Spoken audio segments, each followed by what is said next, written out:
ഇഷ്ടം, എനിക്ക് ഒരുപാട് ഇഷ്ടം.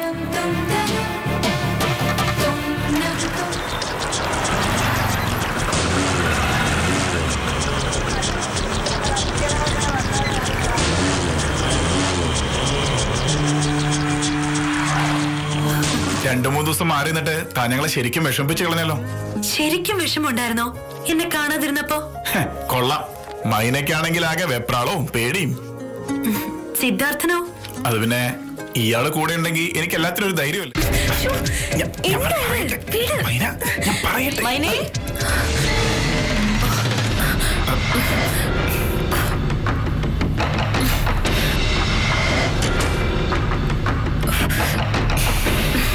ഇതൊട്ടും ശരിയായില്ല മൈനെ. എന്ത്? എടി, വാതിൽ തുറന്നിട്ടിരിക്കുന്ന എന്തിനാ? വേറെ ആരെങ്കിലും കയറി വന്നാലോ?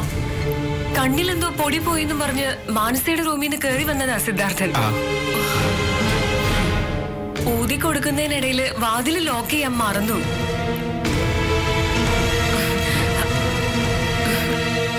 താഴെ എന്താ സിറ്റുവേഷൻ? ഗൗരി ചേച്ചി നിന്നെ പറ്റി കൊറേ കംപ്ലൈന്റ്സ് പറഞ്ഞു. നിനക്കിപ്പോ ഒരു കാര്യത്തിലും ശ്രദ്ധയില്ലെന്ന്. നേരം കുറെ ആയില്ലേ? സിദ്ധാർത്ഥൻ എന്റെ കൂടെ അപ്പുറത്തെ മുറിയിലേക്ക് വാ.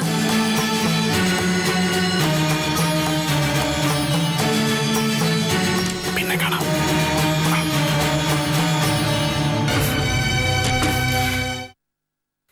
എന്തിനാണ് നീ ഇത്ര വിഷമിച്ചിരിക്കണേ? അർജുൻ ഇപ്പൊ ഒരു പിടിവിട്ട പോക്കാ മുത്തശ്ശ. രാപ്പകലില്ലാതെ കുടി, അത് പോട്ടേന്ന് വെക്കാം. പഴയ കമ്പനിയൊക്കെ പിന്നെയും തുടങ്ങിയിട്ടുണ്ട്. ഇതിപ്പോ ദിവസം എത്രയായി ഈ വീട്ടിലേക്കൊന്ന് തിരിഞ്ഞു കയറിയിട്ട്? അവനൊരു ആൺകുട്ടിയല്ലേടി. മുമ്പൊരിക്കൽ ഇതുപോലെ ആയപ്പോ എത്ര കഷ്ടപ്പെട്ടിട്ടാ നമ്മൾ അവനെ തിരിച്ചു പിടിച്ചതെന്ന് മുത്തശ്ശന് ഓർമ്മയില്ലേ? ഡി അഡിക്ഷൻ സെന്ററും കൗൺസിലിംഗും. ഡി അഡിക്ഷൻ സെന്ററും കൗൺസിലിംഗും കൊണ്ടൊന്നും അല്ലടി അവൻ വഴിയൊന്ന് മാറ്റിപ്പിടിച്ചത്. പിന്നെ അവന്റെ പ്രശ്നങ്ങൾക്കുള്ള ഒറ്റമൂലിക്ക് ഒരു പേരേയുള്ളൂ, മൈന. കയ്യകലത്തിൽ നിന്ന് മൈന ഈ വീട് വിട്ട് പറന്നു പോയപ്പോഴാ മുമ്പ് അവൻ ഇതുപോലെ ഭ്രാന്തെടുത്ത് നടന്നത്. അന്ന് നീ അവന്റെ മനസ്സിൽ പ്രതീക്ഷയുടെ ഒരു വിത്തിട്ടു. നന്നായി കഴിഞ്ഞ അവന്റെ പെണ്ണായിട്ട് മൈനയെ അവന്റെ ഉള്ളം കൈയിലേക്ക് വെച്ചു കൊടുക്കാമെന്ന്. എത്ര ലഹരിയുള്ള മദ്യത്തെക്കാളും അവന്റെ ലഹരി മൈനയാ. അതുകൊണ്ട് അന്ന് അവൻ എല്ലാം നിർത്തി.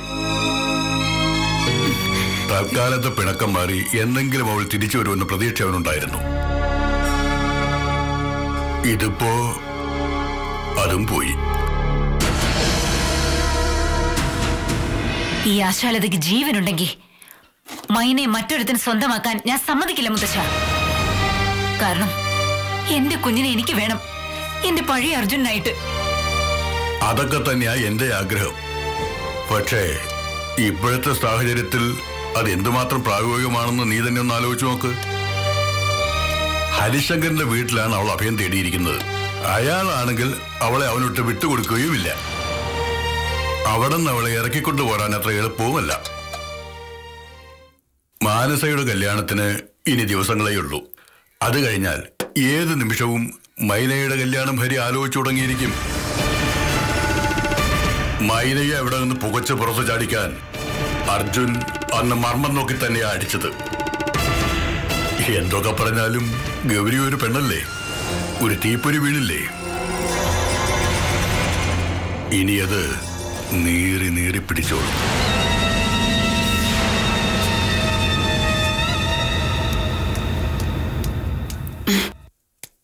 ഹരിയോട് ഞാനൊരു 100 വട്ടം പറഞ്ഞിട്ടുണ്ട്, ഓഫീസിലെ ടെൻഷൻ ഫയലായി കെട്ടിപ്പൊതിഞ്ഞ് വീട്ടിലേക്ക് കൊണ്ടുവരരുതെന്ന്. അതെങ്ങനാടി? ഞാനും നീയും അടക്കമുള്ള ഈ ലോകത്തെ മുഴുവൻ കുടുംബങ്ങളും സമാധാനമായി കിടന്നുറങ്ങുന്നത് പോലീസ് ഉറങ്ങാതിരിക്കുന്നോണ്ടാ. എന്തെങ്കിലും പറഞ്ഞ അപ്പ തുടങ്ങും സ്വന്തം ജോലിയുടെ മഹത്വം പറയാൻ. അതെ, ഡോക്ടേഴ്സും അത്ര മോശക്കാരൊന്നും അല്ലല്ലോ. അയ്യോ, ഞാൻ അങ്ങനെ പറഞ്ഞില്ലേ. പതിവ് പോലെ ഒരു തർക്കത്തിലേക്കൊന്നും പോണ്ട. ഞാൻ പറയാൻ വന്നത് മറ്റൊരു കാര്യം. മാനസയുടെ വിവാഹത്തിന് ഒരാഴ്ച മുമ്പെങ്കിലും നേരിട്ട് ചെന്ന് ക്ഷണിച്ചില്ലെങ്കിൽ എന്റെ ബന്ധുക്കളാരും വരുമെന്ന് കരുതണ്ട. നേരിട്ട് എന്ന് ക്ഷണിച്ചോളണം. ഞാൻ തനിച്ചോ? നിനക്കാണല്ലോ നിർബന്ധം നേരിട്ട് എന്ന് ക്ഷണിക്കണമെന്ന്. വിവാഹം എന്റെ അനിയത്തിയുടേതാണോ? സമ്മതിച്ചു, എന്റെ അനിയത്തിയുടെ തന്നെയാണ്. നിനക്ക് അവളുമായി യാതൊരു ബന്ധവുമില്ല. ഹരി, അങ്ങനെയൊന്നും ഞാൻ പറഞ്ഞിട്ടില്ല. ഹരി വെറുതെ എഴുതാപ്പുറം വായിക്കണ്ട. അങ്ങനെ എല്ലാവരെയും നേരിട്ട് പോയി ക്ഷണിക്കാനൊക്കെ പറ്റുമോ ഗൗരി? എല്ലാവരെയും നേരിട്ട് ക്ഷണിക്കണമെന്നൊന്നും ഞാൻ പറഞ്ഞില്ല.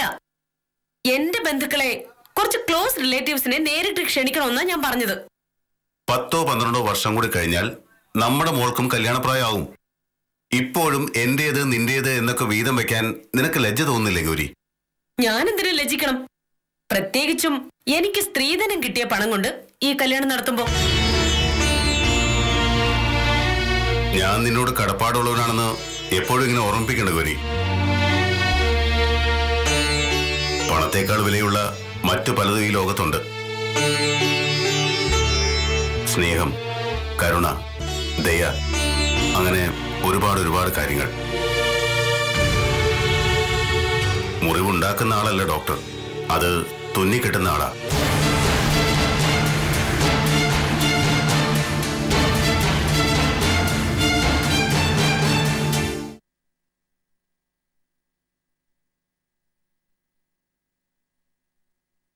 ഇഷ്ടായില്ലേ സിദ്ധാർത്ഥന് ഞാൻ തന്ന ഗിഫ്റ്റ്?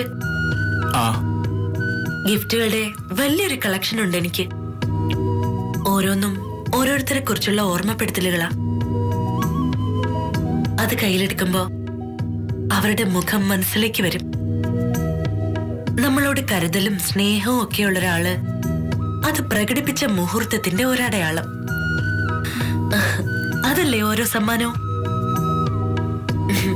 മൊത്തത്തില് ജീവിതത്തിന്റെ കണക്കെടുക്കുമ്പോ അതില് മുത്തുപോലെ തിളങ്ങാൻ ഇങ്ങനെ ചില മുഹൂർത്തങ്ങളൊക്കെ കാണും. അല്ലേ സിദ്ധാർത്ഥ്?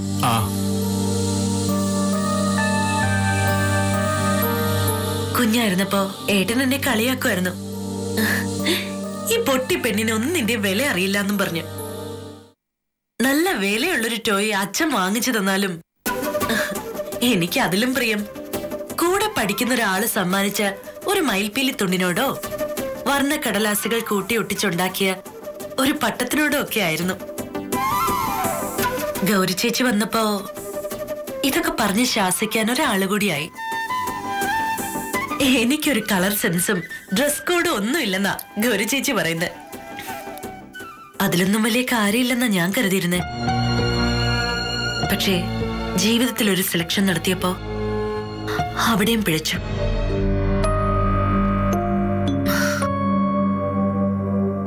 പക്ഷേ പ്രാണനായി ചേർത്ത് പിടിച്ചിരുന്ന അമ്മ ഏതോ ഒരു ലോകത്തിരുന്ന് എനിക്ക് വേണ്ടി പ്രാർത്ഥിക്കുന്നതുകൊണ്ടാവും വലിയൊരു അപകടത്തിൽ നിന്ന് ഞാൻ രക്ഷപ്പെട്ടത്.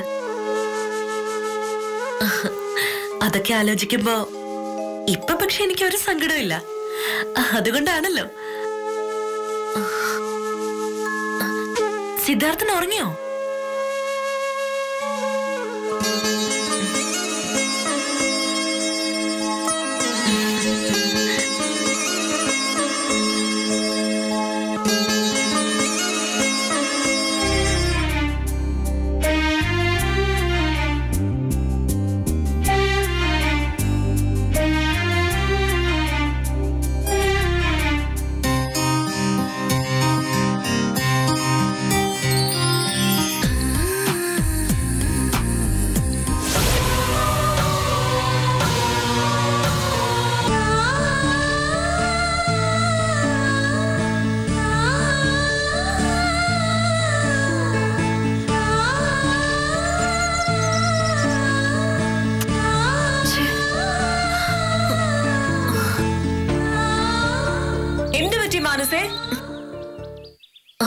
കൊച്ചിയിലെ മാർഗരറ്റ് ആന്റിയുടെ വീട്ടിലെ നമ്പർ കിട്ടുന്നില്ല. മൊബൈലൊന്ന് ട്രൈ ചെയ്തൂടെ? അത് സ്വിച്ച് ഓഫ് ആക്കി വെക്കാൻ ഞാൻ തന്നെയല്ലേ അവരോട് പറഞ്ഞത്. ലാൻഡ് ഫോൺ എന്തെങ്കിലും കംപ്ലൈന്റ് കാണും. എന്നാലും എന്തിനാ ഇത്രയും ടെൻഷൻ അടിക്കുന്നേ? അവിടെ ഒരു കുഴപ്പമുണ്ടാവില്ല എന്ന് നീ തന്നെയല്ലേ പറഞ്ഞത്? അതൊക്കെ ശരി തന്നെയാ. പക്ഷേ തലയ്ക്കടിയേറ്റ മൂർഖനാണ് അരവിന്ദാക്ഷൻ. വീണ്ടും പത്തി വിടർത്താൻ ശ്രമിക്കാതിരിക്കില്ല. നമുക്കിപ്പോ എന്ത് ചെയ്യാൻ കഴിയും മാനസേ? നോക്കട്ടെ, ഇരയെ പൊതിഞ്ഞു പിടിക്കുന്നതിനേക്കാൾ നല്ലത് വേട്ടക്കാരന്റെ നീക്കങ്ങൾ അറിയുന്നതാ. അതിനുള്ള എന്തെങ്കിലും വഴി കണ്ടുപിടിക്കണം. മാനസേ മൈന എവിടെ? ഇതിപ്പോ പതിവായിരിക്കുക. രണ്ടും കൂടെ ഏതെങ്കിലും ഒരു മൂലയിൽ കുശു കുശുത്തോണ്ട് നിൽക്കുന്നുണ്ടായിരിക്കും. നമ്മുടെ കൂടെ ഇരുന്ന് ഭക്ഷണം കഴിക്കാൻ പോലും അവർക്കിപ്പോ നേരമില്ല. അതിന് നിനക്കെന്തിനാ കുശുമ്പ്? എന്തായാലും രണ്ടും പെണ്ണുങ്ങളല്ലേ. കല്യാണം അടുത്ത ഒരു പെണ്ണ് ഇത്രയും കൂടിയാലോചന നടത്തേണ്ട ഒരു കാര്യവും ഞാൻ കാണുന്നില്ല. ഇതിനിടയില് എന്തോ ചീഞ്ഞു നാറുന്നുണ്ട്. ഇന്ന് നീയല്ലേ കിച്ചണിൽ കയറിയത്? നീ ഉണ്ടാക്കിയ എന്തെങ്കിലും കറിയുടെ സുഗന്ധം ഇങ്ങോട്ട് പറന്നു കയറുന്നതായിരിക്കും. ഹരി, ഞാനൊരു ഡോക്ടർ കൂടിയാ. പെൺമക്കളെ തലയിൽ വെച്ച് പുന്നാരിച്ചിരുന്ന അച്ഛന്മാരും അനിയത്തിമാരെ ജീവന തുല്യം സ്നേഹിച്ചിരുന്ന ചേട്ടന്മാരും ഒക്കെ ഒടുവിൽ നെഞ്ചു പൊട്ടി കരയുന്നത് ഞാൻ ഒത്തിരി കണ്ടിട്ടുണ്ട്. ഗൗരി, ഒരു ഡോക്ടർ മനുഷ്യരെ കാണുന്നത് ശരീരങ്ങളായിട്ടാ. സാഹിത്യത്തിലും പ്രണയത്തിലും ഒക്കെ ഹൃദയമെന്ന് പറയുന്നത് പാവനമായ ഒരു സംഗതിയാണ്. എന്നാൽ ഒരു ഡോക്ടറെ സംബന്ധിച്ച് ഹൃദയമെന്ന് പറഞ്ഞാൽ 4 അറകളും ധമനികളും സിരകളും ഒക്കെയുള്ള ഒരു ബ്ലഡ് സർക്കുലേഷൻ സ്റ്റോറാ. കോമൺ മാന്റെ നെഞ്ചിൽ പളക്കുന്ന സ്റ്റെത്ത് വെച്ച് ഞാനും എന്റെ അനിയത്തിയും തമ്മിലുള്ള ഹൃദയബന്ധത്തിന്റെ താളം അളക്കുമ്പോ നിനക്ക് തെറ്റുപറ്റുന്നതും അവിടെയാ. നീ ചിരിക്കേണ്ട ഗൗരി. നിനക്കറിയാലോ, പാവപ്പെട്ട ഒരു പോലീസുകാരന്റെ മക്കളാ ഞങ്ങള്. കഷ്ടപ്പാടും ബുദ്ധിമുട്ടും ഒക്കെ ധാരാളം ഉണ്ടായിരുന്നെങ്കിലും ഒരു കാര്യത്തിൽ സമ്പന്നനായിരുന്നു അദ്ദേഹം, സത്യസന്ധതയുടെ കാര്യത്തിൽ. അത് കണ്ടാ ഞങ്ങൾ വളർന്നത്. അതുകൊണ്ട് എന്റെ അനിയത്തിയുടെ കാര്യത്തിൽ എനിക്കൊരു സംശയവുമില്ല. നമ്മളിപ്പോ കരുതൽ കാട്ടേണ്ടത് നമ്മുടെ മോളുടെ കാര്യത്തിലാണ്. കാരണം നമ്മൾ രണ്ടുപേരെയും കണ്ടല്ലേ മോള് വളരുന്നത്. എന്ത് പറ്റിയച്ചാ? ഒന്നുമില്ല മോളെ, ഡോക്ടർ അമ്മയ്ക്ക് ഒരു ചെറിയ ഗുളിക കൊടുത്ത. റബ്ബർ വില പിന്നെയും താഴോട്ട്. നന്നായി. കോട്ടയത്തും കാഞ്ഞിരപ്പള്ളിയിലുള്ള അച്ചായന്മാർക്ക് ഇത്തിരി അഹങ്കാരം കൂടുതലായിരുന്നു. സ്വർണ വിലയിൽ ഇടിവ്. അതൊരുമാതിരി കോത്താഴത്തെ പരിപാടിയായി പോയല്ലോ. 500 പവനെന്ന് പറയുമ്പോ രൂപ 1 വെച്ച് കുറഞ്ഞാലും കാശ് എത്രയാ കുറയുന്നത് ഭഗവാനെ? ദേ, ഏതോ ഒരു ഷിബു കാണാൻ വന്നിരിക്കുന്നു. ഷിബുവോ? ഏത് ഷിബു? ഷിബു, എടി, അത് നമ്മുടെ ഭൂമിയുടെ ബ്രോക്കറാടി. നമുക്കുള്ള ഏരിയയും ചൂണ്ടയെ കൊളുത്തിക്കൊണ്ടുള്ള വരവാ. നിന്ന് താളം തുള്ളാതെ വേഗം അവരെ കൊണ്ട് കയറ്റി വിട്. പിന്നെ ഞാൻ ചായ എടുക്കാനൊക്കെ പറയും. അത് കേൾക്കേണ്ട മാത്രമേ ചായയും തള്ളി പിടിച്ചോണ്ട് ഇങ്ങോട്ട് എഴുന്നള്ളിയേക്കരുത്.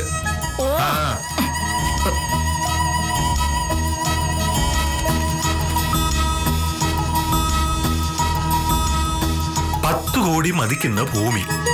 ആ എണ്ണം കെട്ടവൻ 5 കൊടുത്താലും 5 ലാഭം. എന്നാലും 5 കൊടുക്കണമല്ലോ അവന്. എന്തോ ആവട്ടെ. വരൂ. രണ്ടി ചായ. നിങ്ങളിരിക്കേ.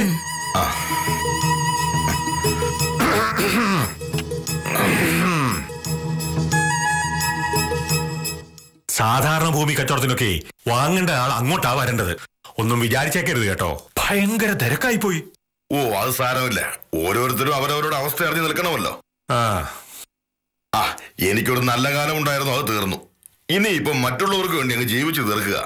നിങ്ങളുടെ അവസ്ഥ അറിഞ്ഞൊരു സഹതാപം തോന്നിയത് കൊണ്ട് മാത്രമാ 2.5 കോടി പോലും മതിക്കാത്ത ഭൂമി ഞാൻ 5 വാങ്ങിക്കുന്നത്. അങ്ങനെ പറയരുത്. കച്ചവടത്തിനായി വില ഇടിക്കാനും വില കൂട്ടാനും ഒന്നും അറിയാത്ത ആളാ ഞാൻ. ആര് കണ്ടാലും ആ ഭൂമിക്ക് കണ്ണു അടച്ചോണ്ട് 8 കോടി കൊടുക്കും. എവിടുന്ന്? ഭൂമിക്ക് ഇപ്പൊ പഴയ വിലയൊന്നും ഇല്ലെന്നേ. അപ്പൊ നേരത്തെ പറഞ്ഞ പോലെ നമുക്കങ്ങ് ഉറപ്പിക്കല്ലേ? 5 നേരത്തെ ഒരു വാക്ക് പറഞ്ഞു പോയത് കൊണ്ടാ ഞാനിപ്പോ സമ്മതിക്കുന്നത്. ഈ കച്ചവടത്തിൽ നിന്ന് 10 പൈസയുടെ ലാഭം കിട്ടുമെന്ന് ഞാൻ പ്രതീക്ഷിച്ചിട്ടില്ല. അപ്പൊ എങ്ങനെയാ വേണ്ടത്? ബ്ലാക്കോ വൈറ്റോ? അത് ഷിബു ഒന്നും പറഞ്ഞില്ലായിരുന്നോ? അരവിന്ദാക്ഷ സാറേ, ഈ സാർ നേരെ വാ നേരെ പോ എന്ന കൂട്ടത്തിലാ. ബ്ലാക്കിന്റെ ഇടപാടൊന്നും പുള്ളിക്കാരന് വഴങ്ങത്തില്ല. സത്യസന്ധത കൂടി പോയാലേ പലയിടത്തും തല ഉനിച്ചും മുട്ടു വളച്ചും ഒക്കെ നിൽക്കേണ്ടി വരും. അപ്പൊ എന്നത്തേക്കാ? അഡ്വാൻസ് ആയിട്ട് ഇന്ന് തന്നെ വേണമെന്ന് ഞാൻ പറഞ്ഞിരുന്നല്ലോ. സാവിത്രിയെ, ആ അലമാര വെച്ചിരിക്കുന്ന ബാഗ് ഇങ്ങോട്ട് വാ. ഒരു കാര്യം പറയുന്നുണ്ട്, വിരോധമൊന്നും തോന്നരുത്. എഗ്രിമെന്റ് ഡേറ്റ് 24 പറഞ്ഞ അതിലൊരു മാറ്റം ഉണ്ടാവരുത്.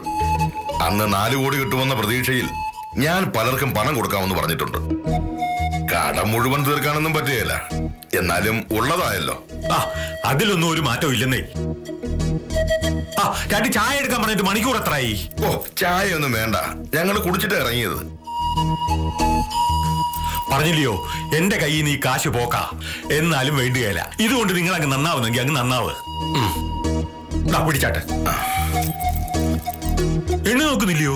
അധോഗതിയിലാണെങ്കിലും ദൈവം കാവലുണ്ടെന്ന എന്റെ വിശ്വാസം. എന്നാൽ ഞങ്ങൾ ഇറങ്ങട്ടെ. പിന്നെ അതിലൊരു1000 രൂപ കുറവുണ്ട്. വേറൊന്നുമല്ല, ആ ബാഗിന്റെ പൈസയാ. പിന്നെ എന്റെ കാര്യം തരാവിടെ. ഒന്ന് പിടയ്ക്കാതെ നിക്കടേ. പണ്ടുള്ളവര് പറയും വല്ലവന്റെയും പറമ്പിലെ പുല്ല് കണ്ടോണ്ട് പശുവിനെ വാങ്ങരുതെന്ന്. പണ്ടൊരു പോത്തിനെ ഇഞ്ഞ് കെട്ടിയെടുത്തതാ എന്റെ ജീവിതത്തിൽ പറ്റിയ ഏറ്റവും വലിയ തെറ്റ്. നീ വലിയ ധനമന്ത്രി ഒന്നും ചമയണ്ട. കാരണം നിന്റെ അപ്പനല്ല എന്റെ അപ്പൻ. ഒന്നും കാണാതെ അച്ഛനൊന്നും ചെയ്യില്ലല്ലോ അമ്മേ. അങ്ങനെ പറഞ്ഞു കൊടുക്കടാ മോനെ. ഇതൊരു സേഫ് ഗെയിമാ. ഇവിടെ ഹീറോയും വില്ലനും ഒക്കെ ഒരൊറ്റ ഒരാളേ ഉള്ളൂ. ഈ അരവിന്ദാക്ഷൻ.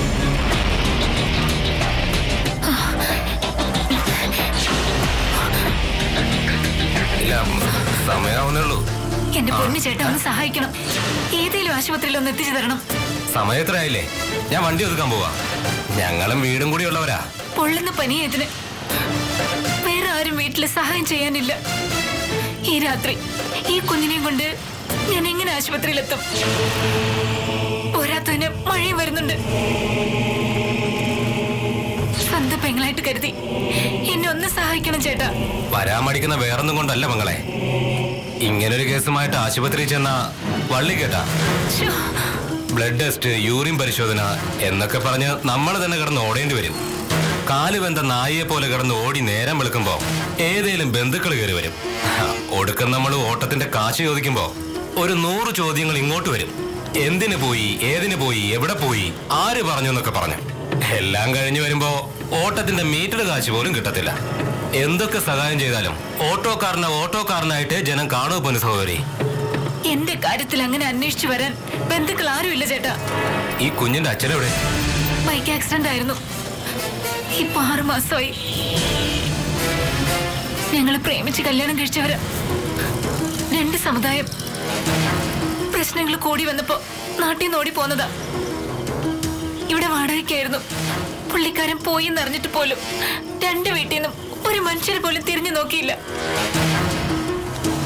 ഒടുക്ക ഇവിടുത്തെ പൊതു ശ്മശാനത്തില് അന്ന് ഞാൻ ഒറ്റയ്ക്ക് ഉണ്ടായിരുന്നുള്ളൂ. കുഞ്ഞിനിപ്പോ എന്താ അസുഖം? ഇതിന് ഫിറ്റ്സ് വരാറുള്ളതാ.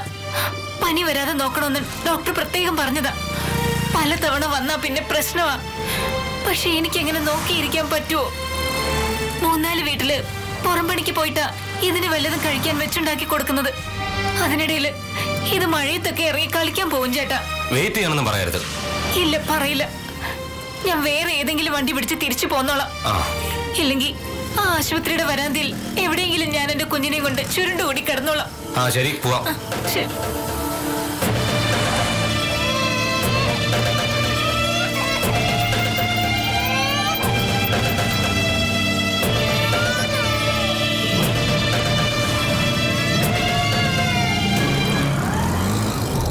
ചേട്ടന് 100 പുണ്യം കിട്ടും ആരുമില്ലാത്തവരെ സഹായിച്ചതിന്.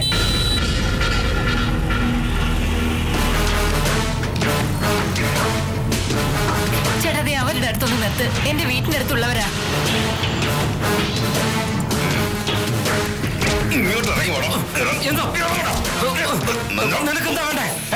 ഒറ്റ ചോദ്യം, ഒറ്റ ഉത്തരം, അത്രേ ഉള്ളൂ.